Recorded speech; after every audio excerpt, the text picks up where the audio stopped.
Eva ran out of the apartment in a hurry. She had overslept and was late for work. It was good that Ted was so thoughtful. While his beloved was panicking, looking for her things and tidying herself up after a nap, he made her coffee and a hot sandwich with cheese, ham and tomato, the way she liked it. Eva took a bite on the run. There was an important meeting today and she couldn't be late. She kissed Ted goodbye, as always. He gently put his arm around her waist, looking into her eyes with that goosebump-inducing gaze of his. He wished her a good day. He had to go to work later, so he wasn't in any hurry. Eva smiled at her lover and slipped out of the apartment. Ted had once been her salvation, her comfort, and still was. Always cheering her up, supporting her, finding the right and important words. With him, Eva felt easy and calm. She almost forgot to think about Cooper. He now had his own life. Their paths had diverged. Eva quickly ran down the stairs, not waiting for the elevator. It was always busy at this time of day in the apartment building, with so many neighbours. Walking would be faster. But in the parking lot behind the apartment building, Eva suddenly realised she had mixed up the day. The important meeting wasn't today, but tomorrow. She stopped, struck by this thought like a thunderbolt. That's right. It had been rescheduled. That's why she'd set her alarm for later. She hadn't overslept after all. Eva kicked a pebble in front of her, as if it were to blame. Glancing at her watch, the woman realised she still had plenty of time to return home. She could have a quiet coffee with Ted and talk about his treatment. Though Ted didn't like to discuss the subject, often trying to change the conversation topic, it was important to Eva to know what awaited them. He was her closest person, and everything that happened to him affected her directly. Fortunately, his condition seemed to be improving. Ted's treatment had required significant money. Some he found on his own, and Eva offered the rest from the bottom of her heart. She would have done even more to help him. Ted accepted gratefully, promising to repay everything once he recovered. He never detailed his diagnosis, only mentioning it was a genetic heart condition. The treatment was effective, but expensive. Thankfully, Eva stepped in to help. She had money, a decent amount in her bank account. Eva earned well as a lawyer in an oil company. Her father had secured her the position right after university. She couldn't have gotten such a coveted role without experience and connections. But Eva had proven herself, working hard and learning quickly, never shying away from any task. She'd earned her reputation as a conscientious specialist, what led her to subsequent promotion. Yes, Eva had everything she needed for a prosperous life. First, a loving family, her parents with whom she maintained warm, friendly relations. Eva knew they would never leave her in trouble, and this security gave her confidence and strength for further achievements. Second, after university, her father had given his only daughter an apartment in a prestigious area of the city. But at first, Eva hadn't rushed to move in, preferring to live with her parents for now. She disliked being alone. Initially, her father's gift of a beautiful, stylishly furnished apartment had delighted her. She'd even jumped for joy when he handed her the keys. But later, that apartment played an unpleasant role in her life, something Eva preferred not to remember. Now she and Ted shared a rented apartment. They split the payment and household expenses. Well, almost split them. Truth be told, Eva contributed more, but that's just how things worked out. She had a good job with stable income, while Ted worked in construction, his earnings fluctuating with the number and size of projects. Eva feared most repeating what happened with Cooper. She didn't want to lose Ted the same way. That's why she tried not to emphasize financial matters. Ted had a simpler attitude toward everything. Easygoing was probably the best way to describe his personality, and Eva loved that about him. Eva called the elevator and pressed the button, anticipating a quick meeting with her beloved. Ted would definitely be happy to see her. His eyes always lit up with a special fire when they met. The elevator stopped too quickly. The doors slid apart, revealing a bold number 5 painted on the wall. Eva was on the 5th floor, while her apartment was on the 8th. The woman decisively stepped out. She wouldn't continue by elevator. Walking would be better. The elevator in their building had been problematic lately, either getting stuck between floors or, like now, stopping on the wrong floor. Taking the stairs was safer and healthier. As Eva started climbing, she suddenly heard Ted's voice. He was talking to someone on the landing, presumably on the phone since there was no other voice. Eva decided to surprise her lover by sneaking up and jumping out onto the landing. Ted loved such pranks. But then Eva heard something that made her stop and listen. Ted said something that couldn't be ignored. Eva froze. She found herself hanging on every word her lover spoke. The meaning was difficult to grasp since she couldn't hear the other person, but that unknown participant seemed to be trying to dissuade Ted from some plan. Ted argued, resisted and proved his point, revealing new facts that made Eva's blood run cold. It felt like a dream, too surreal to be true. Yet there was no denying what was happening. There he was, standing on the landing, saying these terrible things. When the conversation ended, Ted slammed the door and disappeared into their apartment. Eva couldn't go home. Not now. She needed time to think, to figure out what to do next. Her legs gave way and she sank onto a step, not caring about her light-coloured dress pants. She remembered meeting Ted at a local rock bar, where her friends had taken her to lift her spirits after Cooper. Cooper. Eva had thought their feelings were real, sincere, strong and deep. Everything pointed to it. Though they'd known each other since high school, their romance began in their 3rd year of university. Eva studied at a prestigious law faculty, while Cooper pursued engineering. He'd always excelled in mathematics and had a passion for physics. To Eva, these subjects were like hieroglyphics. Cooper had helped her countless times with tests and homework. She'd always thought him nice, if somewhat shy and modest. Then one day, Eva learned Cooper had long harboured feelings for her but never dared express them. This revelation surprised Eva. She'd never noticed. His confession touched her heart. Warmth washed over Eva, making her dizzy as she smiled. She loved everything he said and the way he looked at her. His gaze was full of love, admiration and devotion. When they started dating, everything seemed perfect. Eva discovered new sides to Cooper and fell deeper in love. He was reliable, caring, loving, sensitive and capable. Raised by a single mother, he'd shouldered adult responsibilities from an early age. This had shaped him into a mature, intelligent and kind man. Eva often witnessed his helpfulness.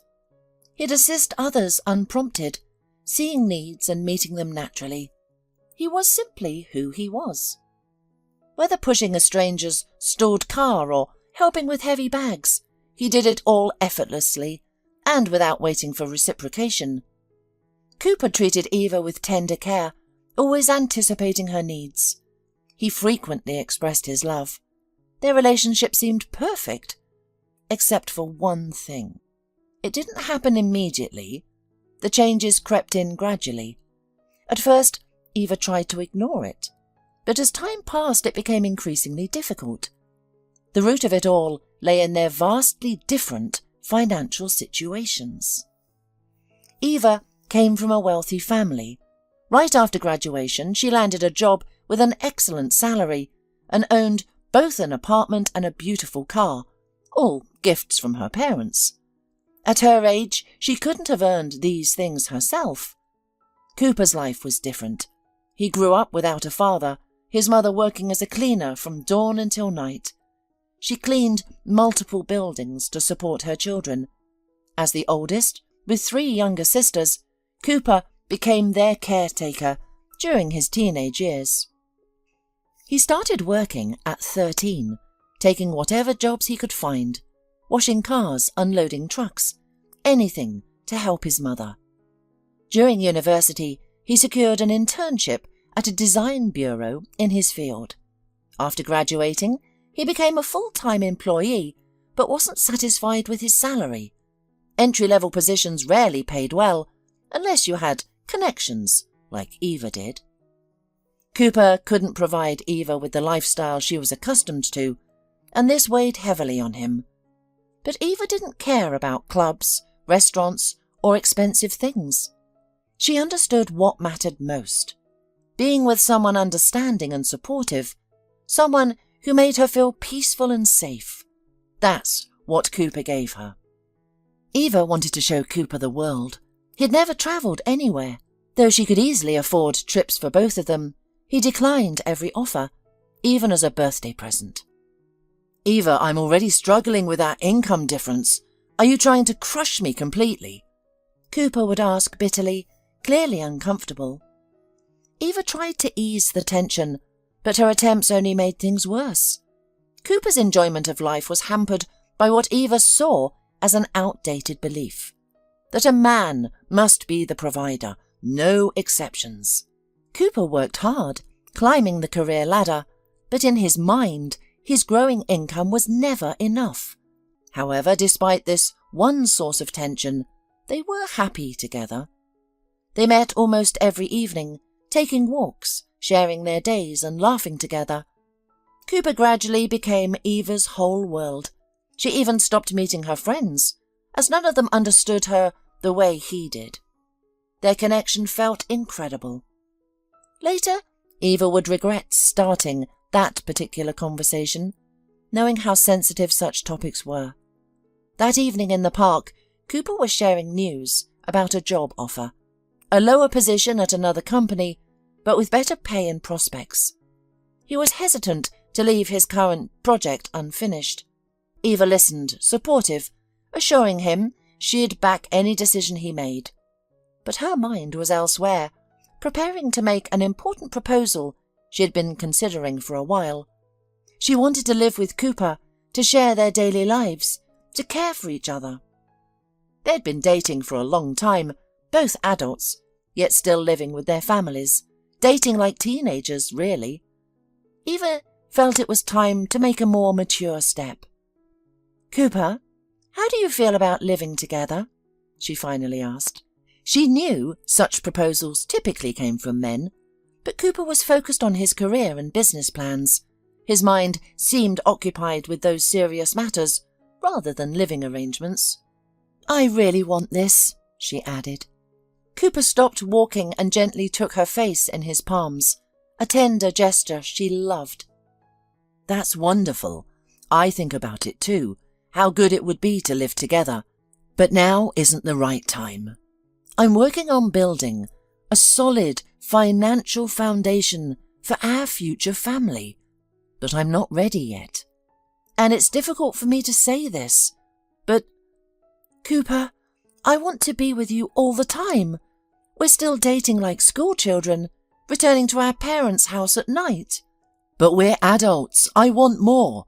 I can't rent an apartment right now." Cooper lowered his eyes.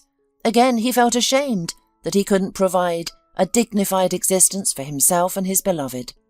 "You know, I'm saving every penny for my business now. I have an idea. If it works out, the profits will be more than decent, and everything will be fine." "I don't want to be happy in some mythical future." Eva pulled away from Cooper, anger rising within her. She had thought her lover would support her idea. "Why complicate everything by renting an apartment? I have one. Beautiful, large, spacious. Just imagine how happy we'll be there."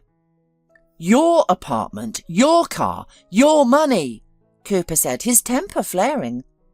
Eva realized she had hit his sore spot again, but the words couldn't be taken back. "You're constantly reminding me who I am, making me feel unworthy of you." "That's not true. I love you, you know that. I just don't understand why we can't live together in my apartment now. What's the big deal?" "I don't want to feel like a freeloader, living off a girl who's in love with me. Is that so challenging to understand?" "I'm sick of you." Eva was amazed at herself. Her frustration with Cooper's principles had been building up and finally erupted. "I don't care about your money. It doesn't matter at all." "It does matter." Cooper shook his head, his eyes filled with pain and sadness. "You know how hard it is for me to overcome this financial barrier between us." "There is no barrier," Eva shouted. "You've built these walls in your head, and you don't even realize they're meaningless." "It is important. A man has to be a provider, has to provide for his family." "No, those are outdated stereotypes." "No." Cooper shook his head. Eva was furious with him. She wanted to shake these antiquated ideas about gender roles out of his head. They were doing so well. They loved each other, understood each other, supported each other. Eva knew such relationships were rare, and now Cooper was destroying everything because of his outdated beliefs. "Eva," Cooper looked into her eyes, "I realized long ago that I'm not worthy of you." "What nonsense! What are you doing?" Eva blinked in confusion, suddenly understanding this was serious. This wasn't their usual quarrel that would blow over. This was different. "I don't want to spoil your life. You deserve more. I don't know how my attempts to achieve something will end, and you need to live now." "Cooper!" Eva exclaimed, grabbing his arm. "Are you leaving me?" "I'm just stepping aside," he said, lowering his eyes, "so you can find someone better." Eva was overwhelmed by emotion, her vision blurring. Cooper had said something unthinkable. He was leaving her. All she'd wanted was to live together, to feel like family. He must have lied about everything, she thought. Maybe he'd never truly loved me, and this financial difference was just an excuse to leave, because he was tired of me. Eva felt the blood drain from her face, and Cooper's expression turned to concern. "What's wrong? Are you ill?" "You lied about your feelings. Pretended," Eva managed to say, fighting back tears. "When I suggested living together, you got scared of commitment and decided to break things off." "You're wrong.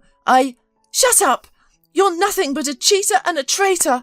I never want to see or hear from you again." "I love you. That's why I'm stepping aside. Believe me, it's for your own good. I'm failing. I'm a loser." "Stop lying. You've been lying all along. You wanted an easy relationship, and as soon as it got serious, you decided to run." Eva could see her words were hurting Cooper. He tried to explain himself, but she wouldn't listen. She hurled accusations without recognizing herself. If she were Cooper, she would have left such a hysterical woman long ago. But he stayed, trying to calm her, as if he cared. Not that it mattered. He was still leaving her, for her own good. It ended with Cooper holding Eva tightly until she calmed down. Then he apologized and called her a cab. That was it. Over between them, just like that. Strange and unexpected, at least for Eva. Cooper, it seemed, had been contemplating this breakup for a while. Eva missed Cooper physically, his smell, his touch, his voice. It was fortunate she was on vacation. She simply couldn't work in such a state. She lay in her room all day, eating occasionally at her mother's insistence, not even turning on the TV or picking up a book. Everything had suddenly ceased to interest her. Cooper had said it would hurt them both, yet he remained absolutely certain of his decision. He sincerely believed Eva would be better off without him. It was all because of his attitudes, outdated, irrational, utterly stupid. Or perhaps he hadn't loved her that deeply. Who had she been to him? Before, Eva thought Cooper considered her his closest and dearest person. Now she wasn't sure at all. Most likely, she had invented an ideal person, an ideal relationship, overwhelming him with her love and care. So he'd crafted an excuse to leave. "I'm complex. I'm not worthy of you." Eva's girlfriends came to visit, the very ones she'd neglected for Cooper's sake. They proved to be truly close friends, supporting, encouraging, and trying to distract her. "Good riddance," Angela assured her. "He truly isn't worthy of you. He knows he's a loser compared to you." "You'll find 1,000,000 better men than Cooper," Alex chimed in. Eva remained silent, not arguing. She knew there wouldn't be 1,000,000 Coopers. There was only one. Eventually her friends managed to drag her to a bar, despite her initial protests. By then, she had somewhat recovered from the shock of the breakup. She had to come to terms with the fact that she and Cooper had no future. It was difficult, but time heals, and her girlfriends tried their best, something Eva deeply appreciated. Through mutual acquaintances, she learned that Cooper had thrown himself into work. He was at a new company building a business. He had become withdrawn, wasn't socializing, and hadn't started dating anyone new. Strangely, this pleased Eva. It would have been harder if he'd left her for someone else. That evening, at the bar, was lively and crowded.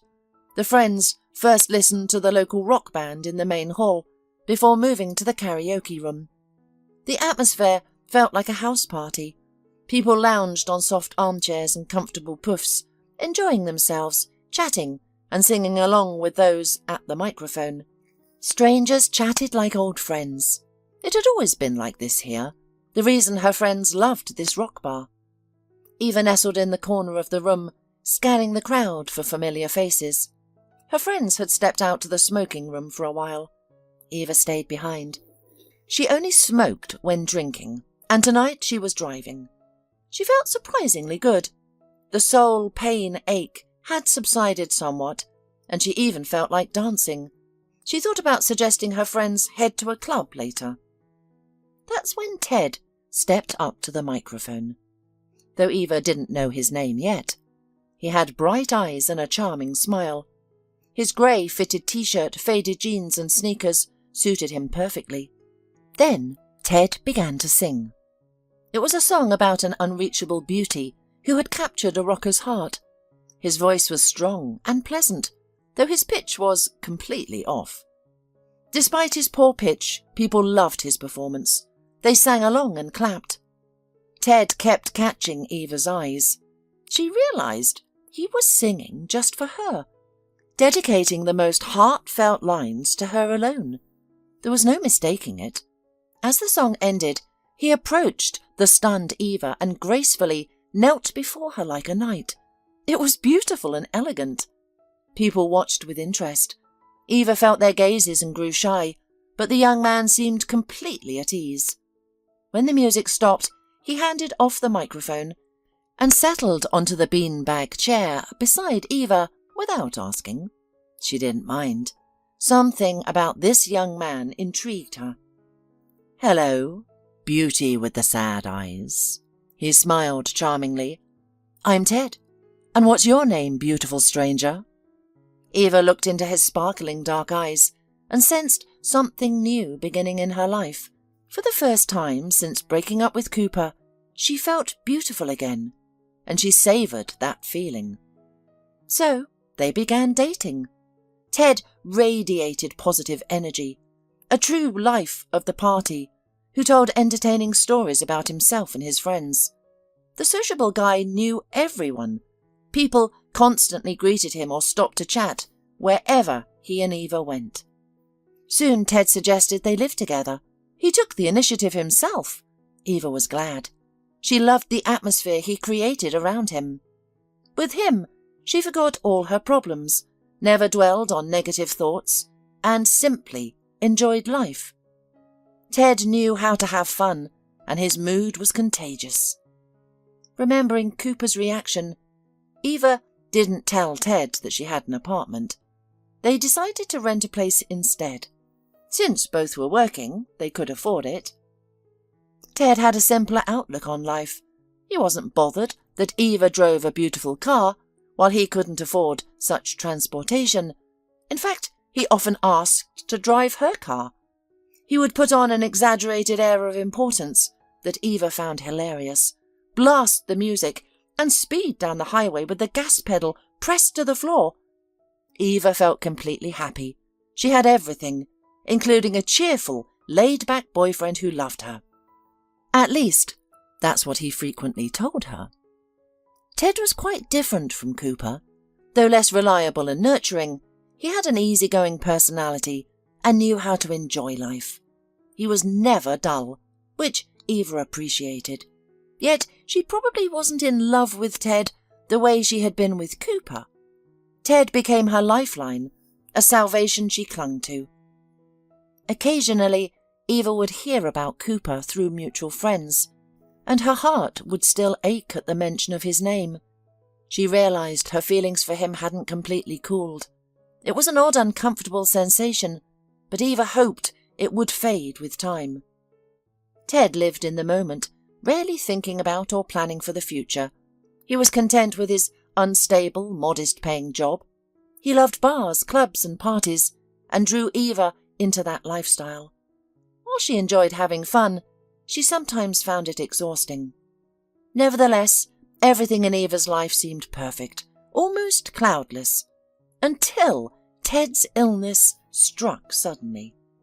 The once energetic young man began feeling unwell, tiring quickly, experiencing swelling and dizziness.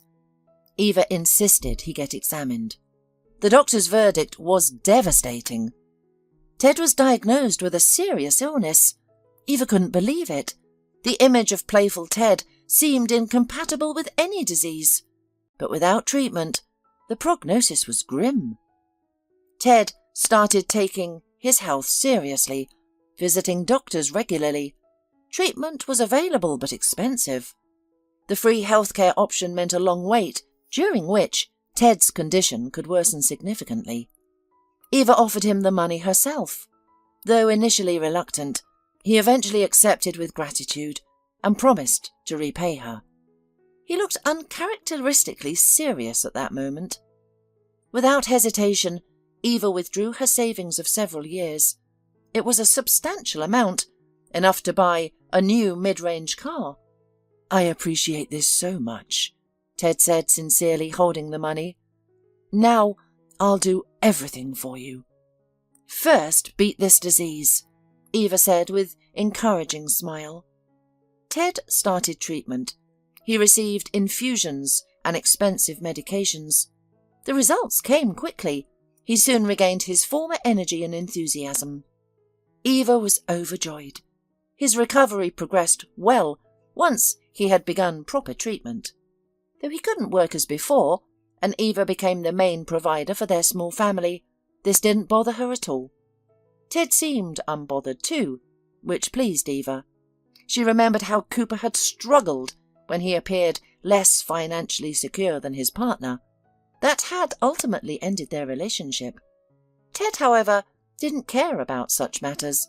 He focused on what he considered important: their relationship, mutual care, love, and maintaining his cheerful nature. And until recently, Eva thought she knew Ted completely. He had never hidden anything from her, even truths that showed him in an unfavourable light. Ted had always been honest about his mistakes. It was endearing, really. He lowered his head, spoke softly, smiled sheepishly, but an overheard conversation in the stairwell changed everything. Eva realized she had lived for almost a year under the same roof with a stranger, a real monster, a skilled manipulator, and an Oscar-worthy actor. Ted had only pretended to be a simple, honest, straightforward guy. In reality, he was a terrible man with hidden, ugly depths. "That vile creature will get what she deserves. She'll shower in her tears." These words from Ted made Eva freeze on the landing below. He had never spoken so aggressively before. His tone was entirely different, filled with anger, irritation, even hatred. Eva pressed against the wall, close enough to hear every word clearly. "She has no idea who she's dealing with." Ted continued speaking to someone on the phone. "I've thought it all through. 2 birds with 1 stone. Even 3. Of course I'm sure. I know exactly what I'm doing. I'll get revenge on that witch for humiliating me, plus make some money. She owes me for everything." Eva struggled to make sense of it all. Something sinister was clearly brewing. But what? Who was Ted planning to hurt? And how? Eva listened more intently, determined to understand. "What can she possibly do? I'm his father. That fool put me on the birth certificate herself, trying to trap me with her and her brat. Well, let her deal with it now." Ted laughed, harsh and cold. "What consequences? Please. I'll frighten her so badly she won't dare go to the police. I'll have her precious little brat in my hands. I'll take the kid away. The possibilities are endless, you know." Eva's breath caught. The meaning was clear. Ted was planning to kidnap a child, his own son, according to the birth certificate. A chill ran down Eva's spine. This was monstrous. She had to learn more to prevent this atrocity. "I've got money," Ted continued, his voice calmer now. "Eva gave me some for my supposed treatment. She's such a fool, believes everything I tell her. All I need is a car. Something unremarkable. I'm counting on your help. Don't try to talk me out of it. My mind's made up. I need the money, understand? I want to leave, go somewhere by the sea, settle down, start fresh, maybe open my own bar. Always dreamed of that. Hazel deserves what's coming. She has debts to pay. Time to settle up." Hazel. This name Eva had heard from Ted before by chance. That evening, Eva was taking the bus home, since her car was being repaired. It was late, the neighbourhood rough, darkness everywhere. Eva hurried toward home, alert to every strange sound. Her new sandals were rubbing her heel raw. Despite the excitement and desire to get to her cosy room as soon as possible, the girl sat down at the entrance of one of the neighbouring houses. With relief, she removed the painful sandals, letting the cool evening air soothe her blistered heel. Suddenly, she heard Ted's voice and felt a surge of joy. How wonderful that he'd finished work, that they'd met by chance. Now they could walk home together. She wouldn't feel scared any more. He might even carry her. Eva was almost certain he would. Ted had regained his strength, returned to his old self. She wouldn't even need to ask. One mention of her sore heel, and he'd offer to help. He always took such gentle care of her. Meanwhile, Ted was buzzing one of the intercoms in the building's entrance. Eva assumed he must have friends living there. She was about to call out when someone answered the intercom. A woman's voice trembling with fear or rage. "Get out before I call the police!" "You know what I want, Hazel," Ted snapped. "You know what to do to make me leave you alone." Eva felt jealousy flare in her heart, pure jealousy. The thought of her boyfriend speaking so intimately with another woman unsettled her. They seemed like former lovers, mid-quarrel. Eva concluded this must be an ex-girlfriend, and clearly their feelings hadn't fully cooled. "Go to hell!" The woman cut off the intercom. Ted cursed viciously and slammed his fist against the door. As he turned to leave, he spotted Eva on the bench. "Baby, what are you doing here?"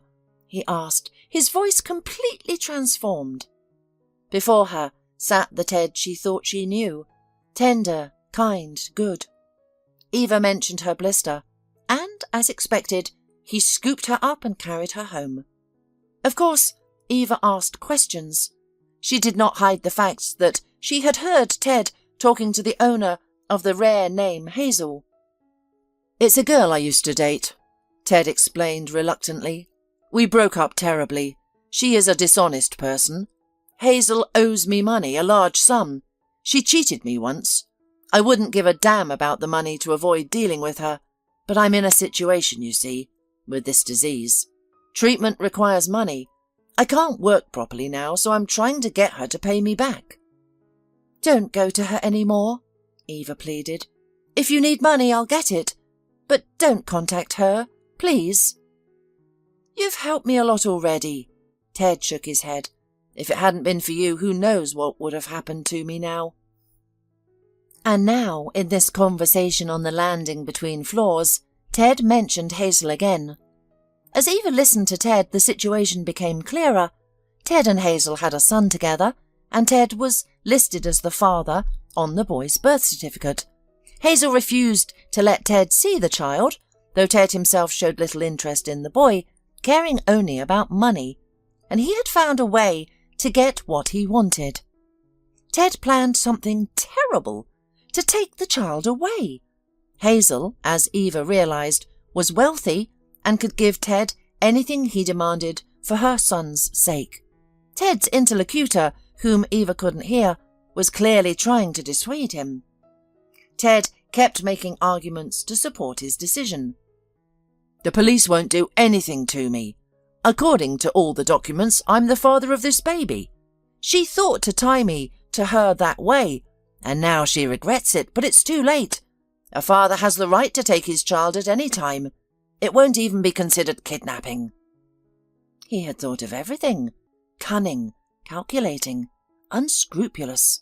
And Eva had trusted him, just as Hazel once did. After finishing his terrible conversation and his cigarette, Ted went back to the apartment. Eva didn't go upstairs. Instead, she sank on the cold step, wondering what to do.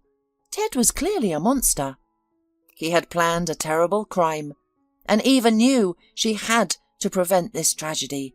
She needed to warn Hazel. Fortunately, Eva knew which building and entrance the woman lived in. She called her boss claiming illness and was given the day off. Perfect. Now, she had time to help Hazel.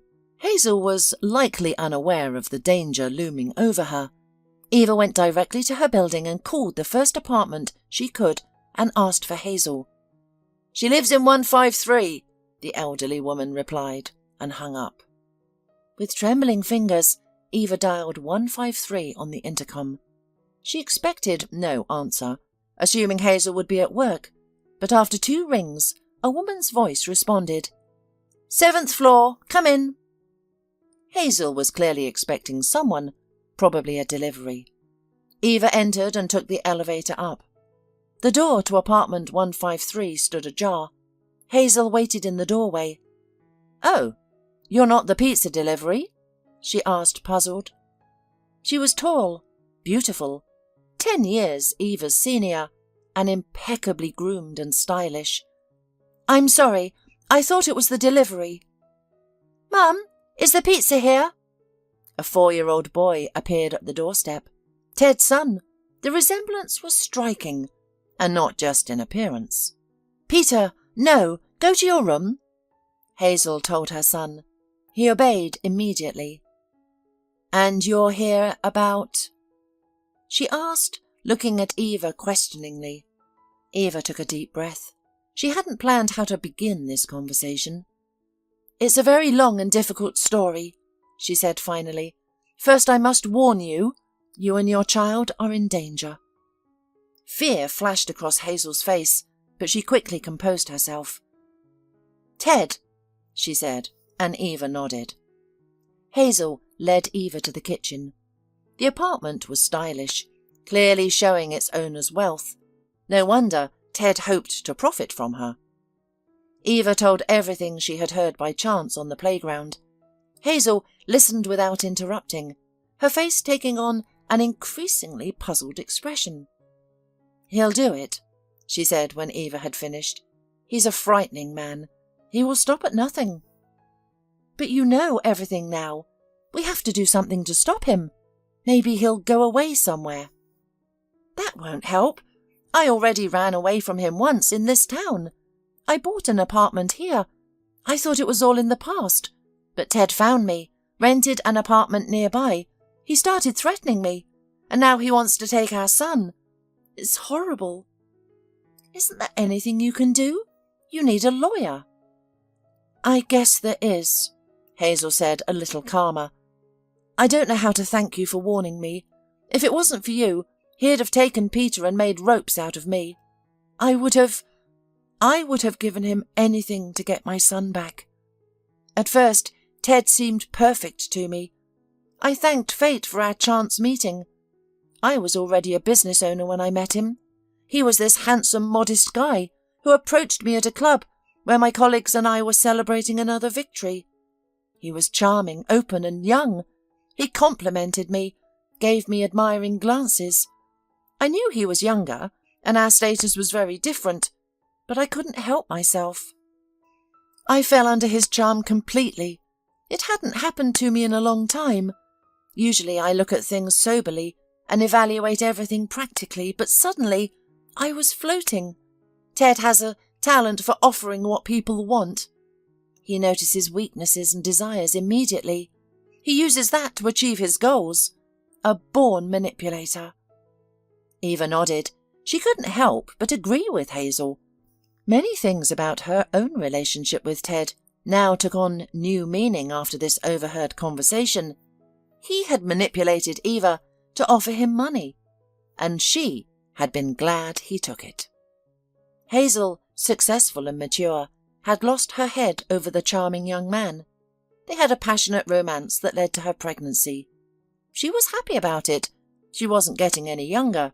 Her friends all had babies, and her personal life had been lacking. Being a successful woman, men were usually intimidated by her, but not Ted. He didn't care about such things. Hazel loved showering him with gifts. She enjoyed seeing him smile, liked making him happy. But the news of her pregnancy didn't delight Ted. Hazel understood why.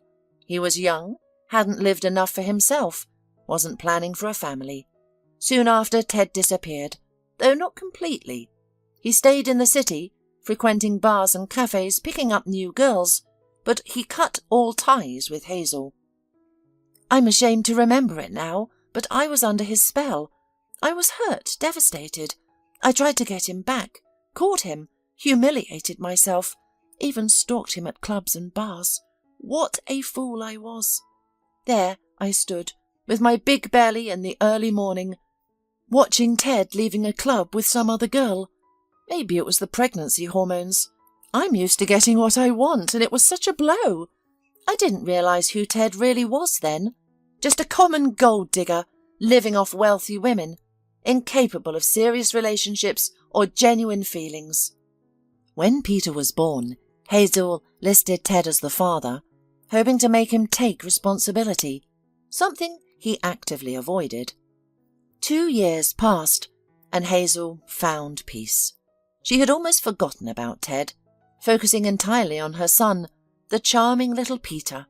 Life was good. She had a healthy child, prosperity, and a business that brought steady income. Then suddenly, Ted, the same man she used to chase, appeared out of the blue. Hazel was initially hopeful, though rekindling their relationship was out of the question. She welcomed the idea of Peter having contact with his father. She thought Ted had matured and recognized his mistakes. But it was something else entirely. Ted wanted money. He claimed she owed him for stealing his youth, for using him to have a baby. He spouted other nonsense too. It all came down to one thing. Ted knew she had money, and he demanded it. As he put it, he wanted compensation for my deception. Can you imagine? Hazel was first surprised, then indignant, then laughed in Ted's face. But he didn't back down. Instead, Ted began a real pursuit. He would wait for Hazel and Peter at stores, near the office, even right at their building entrance. He alternated between threats and pleas, begging Hazel to understand his position. Her mistake was giving him small sums of money at first, just to get him off their backs. It worked, but only briefly. Finally, Hazel packed up and moved with her son far away from Ted. Moving was a difficult decision. She had to make many changes. But Hazel didn't regret anything. Living in another city made her feel safe. Only He found us after a while anyway, and his demands multiplied." Hazel shook her head sadly. "And now this. He's decided to steal Peter. That's crossing a line." "What about the police?" suggested Eva. "I'll be a witness. I heard everything." "There's no proof," sighed Hazel. "Besides, Ted is right. Peter is his son, and a father has the right to see his child. But it's not Peter that Ted wants, it's my money. I'd give him everything if I knew he'd leave me alone, but he won't. Not if I keep playing by the rules. Men like him need to be fought with their own tactics." "Do you have a plan?" Eva asked. She could tell by Hazel's expression that she was contemplating something serious. "A plan B for emergencies. I didn't want to use it, but it seems we've reached that point." Eva walked along the embankment with Cooper. Yes, they were together again, holding hands and planning their wedding. It would be a beautiful celebration, a lavish feast, an engaging programme, and many guests. Hazel and little Peter would be there too. The boy would even carry the cushion with the wedding rings. During his time apart from Eva, Cooper had thrown himself into developing his business. Now he owned a profitable auto repair shop that provided steady, substantial income. He had done it all for Eva, the woman he loved more than life itself. Cooper would move mountains for her, and he had achieved exactly what he'd set out to do. He no longer felt insecure about Eva being from a wealthy family. Now Cooper had become successful himself, a young promising entrepreneur who could easily afford restaurant dinners and seaside vacations. A few months ago, Cooper arrived at Eva's office and waited for her, watching the entrance. When he saw her leave the building, he rushed to her with a bouquet of flowers. Cooper spoke sincere and heartfelt words about their misunderstanding, looking at her in such a way that made her head spin.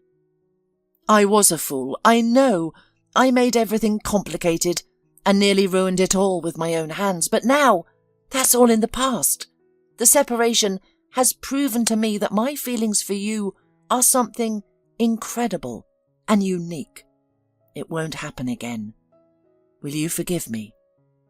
Instead of answering, Eva hugged him tightly, pressing herself against him.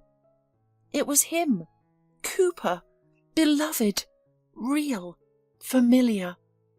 Only when she was next to him did Eva realize how much she had missed him. He stroked her back and promised that everything would be all right now. Eva believed him and melted with happiness. She told Cooper about Ted and Hazel. Though Cooper knew Eva had met someone during their separation, he had no idea of the danger she had faced. "If only I had been there for you, this horrible story wouldn't have happened to you." "Yes, but who knows what would have happened to Hazel and Peter then?" Eva shook her head. Ted was far away now, and definitely would never set foot in this town again. Hazel had hired someone, though she didn't share specifics. She told Eva the general details of her plan. She would never have approached these people if not for the threat of losing her baby. Unable to risk Peter's safety, she had paid someone to have a serious talk with Ted. One early summer morning, Hazel and Peter came out of their building when Ted appeared from nowhere. He rushed at them, trying to snatch the child from her arms, convinced his plan was perfect. Ted didn't know they were being watched. He expected to take the child forcefully from a surprised Hazel and flee to a neighbouring town. He had already rented an apartment there with Eva's money, planning to wait for Hazel's ransom payment. He was certain the frightened mother would pay. But thanks to Eva's warning, Hazel was prepared. Two sturdy men who had been protecting the mother and child emerged from a nearby parked car. They grabbed Ted, subdued him, forced him into the car, and took him somewhere for a thorough discussion. After that, Ted left town. He packed his things and disappeared, never to be mentioned again. Hazel hinted to Eva that these men were professionals who knew how to be persuasive. "It's fortunate you overheard Ted's conversation and warned me," Hazel later told Eva. "If it hadn't been for you—" They were friends now, Hazel and Eva, discovering they had much in common. "Well, Ted does have good taste," Hazel joked, and Eva smiled, unable to disagree. It's true what people say. Sometimes misfortune leads to happiness. Through Ted, Eva had found both a friend and reclaimed her love. Strange as it seemed, she felt grateful to him for that.